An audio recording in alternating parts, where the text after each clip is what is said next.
Viewers, আমার পাশে আপনারা যে ছবিটি দেখতে পাচ্ছেন, এই ছবিটি চারজন শিশুর ছবি। এই চারজন শিশুর অভিভাবকের দায়িত্ব এখন এই বড় ছেলেটির উপর, যার নাম সাজ্জাদ। সাজ্জাদের পাশেই তার বোন আফসানা, বয়স 6 বছর। সাজ্জাদের বয়স হবে 13 বছর। আর তাদের কোলে আনিশা এবং তানিশা নামে দুই যমজ সন্তান, তাদের বোন, যাদের বয়স 1 মাস। এই শিশু সাজ্জাদ 7ম শ্রেণীতে পড়াশোনা করছে। শিশু সাজ্জাদের পিতার নাম জামাল মিয়া। তারা গোপালগঞ্জের কোটালীপাড়া উপজেলার আমতলী ইউনিয়নের চিত্রাপাড়া গ্রামের বাসিন্দা। এই 4 শিশু সন্তানের যে অভিভাবক জামাল মিয়া, দিনমজুর জামাল মিয়া, সে এখন জেলে। স্বেচ্ছাসেবক দল নেতা শওকত আলী দিদারের যে হত্যাকাণ্ডটি ঘটেছিল, সেই হত্যাকাণ্ডেই জেলে রয়েছে জামাল মিয়া, দিনমজুর জামাল মিয়া। জামাল মিয়ার অবর্তমানে স্বভাবতই এই 4 শিশুর দায়িত্বভার, অভিভাবকত্বের দায়িত্বভার বহন করার যে চেষ্টা করবেন তিনি হচ্ছেন জামাল মিয়ার স্ত্রী, অর্থাৎ এই 4 শিশু সন্তানের মা।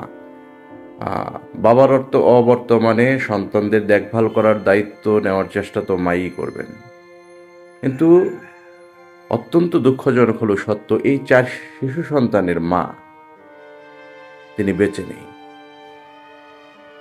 ছবিতে দেখছেন কুলের যে 2 শিশু তানিশা এবং আনিশা, এই দুই শিশু জন্ম দেওয়ার 1 সপ্তাহের মাথাতেই এই 4 শিশু সন্তানের মা মৃত্যুবরণ করেন। মা নেই, বাবা জেলে। 4 জন শিশু সন্তান, যাদের মধ্যে সবচেয়ে বড় জনের বয়স হচ্ছে 13 বছর, একজনের বয়স 6 বছর, পাশের যে বোন, আর 2 শিশু সন্তানের বয়স 1 মাস, তারা যমজ। এখন বড় ভাই হিসেবে যার দায়িত্ব গ্রহণ করার কথা সাজ্জাদ, সে 7ম শ্রেণীতে পড়ুয়া একজন শিশু। সে অবস্থায় কি করবে?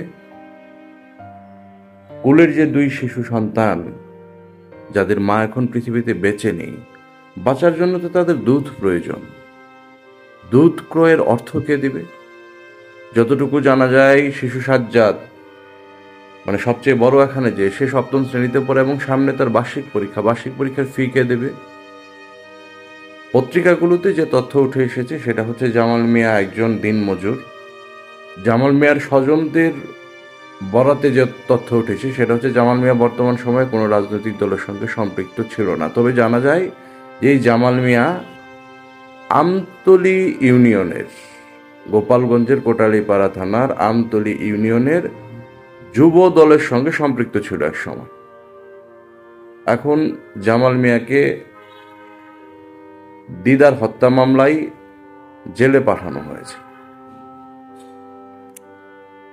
পত্রিকায় বিষয়গুলো উঠে এসেছে, মিডিয়ায় বিষয়গুলো উঠে এসেছে এ কারণে 4 জন শিশু সন্তান তারা এতটা দুর্বিষহ অবস্থার মধ্যে পড়ে গিয়েছে, তাদের বাবার অবর্তমানে, এবং মা নেই, অত্যন্ত দুর্বিষহ অবস্থার মধ্যে পড়ে গিয়েছে। বর্তমান সময়ে গ্রামের তাদের প্রতিবেশী যারা রয়েছে তারা তাদেরকে খাবার দিচ্ছে, কিন্তু শিশু সাজ্জাদ এই জায়গায় প্রশ্ন করেছে যে এইভাবে আর কতদিন চলতে পারে, অর্থাৎ তাদের প্রতিবেশীরা তাদেরকে আর কতদিন খাবার দিবে?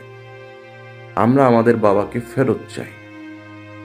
এলাকায় জানা গেছে তাদের বাবা দিনমজুর, যুবদলের রাজনীতির সঙ্গে একসময় সম্পৃক্ত ছিল, বর্তমান সময়ে সে রাজনীতি করে না। কিন্তু কোটালীপাড়া থানার ভারপ্রাপ্ত ওসি মহোদয়, অফিসার ইনচার্জ মহোদয়, উনি যেটা জানিয়েছেন সেটা হচ্ছে যে শওকত আলী দিদার হত্যাকাণ্ডে সন্দেহভাজন হিসাবে জামাল মিয়াকে গ্রেফতার করে জেলে পাঠানো হয়েছে। সন্দেহভাজন মানে এই ক্ষেত্রে আসলে কি বলা উচিত, অভিব্যক্তিটা কি হওয়া উচিত বুঝি না, আইন কি বলে সেটাও বুঝি না। সার্বিক পরিস্থিতি আসলে খুবই দুঃখজনক, খুবই কষ্ট লাগছে। আমার বিশ্বাস যারা এই 4 শিশুর ছবি দেখেছেন তাদেরও প্রচণ্ড কষ্ট লাগছে। বর্তমান সময়ে তাদেরকে দেখভাল করতে পারে, অর্থাৎ এই 4 শিশু সন্তান এখন যার কাছে রয়েছে তিনি হচ্ছেন গুলজান বেগম, অর্থাৎ জামাল মিয়ার মা। তিনি বৃদ্ধা, মানে নিজেই চলার অবস্থা নেই, এমন এক অবস্থা। সব কিছু মিলিয়ে এটি কঠিন অবস্থা। তো এখন তো স্বাভাবিকভাবে আমি ভিডিওটা করলাম এর জন্য, স্বাভাবিকভাবে একটা প্রশ্ন এসে যায়, সেটা হচ্ছে যে এই 4 শিশু সন্তানের জীবন ধারণের যে ব্যবস্থা, তাদের জন্য অন্নের দরকার, বস্ত্রের দরকার, শিক্ষার দরকার, তাদেরকে কে খাবার দিবে? তাদের যে শিক্ষাক্ষেত্রে একটি ধাক্কা লাগলো, তাদের পড়াশোনা, সাজ্জাদ সে 7ম শ্রেণীতে পড়ে, তার ছোট বোনও পড়াশোনা করছে সম্ভবত 1ম শ্রেণীতে। এদের পড়াশোনার দায়িত্ব কে নেবে? 2 শিশু সন্তান, আনিশা এবং তানিশা, যাদের বয়স মাত্র 1 মাস, তাদের মা নেই। বাঁচতে হলে খাবার প্রয়োজন,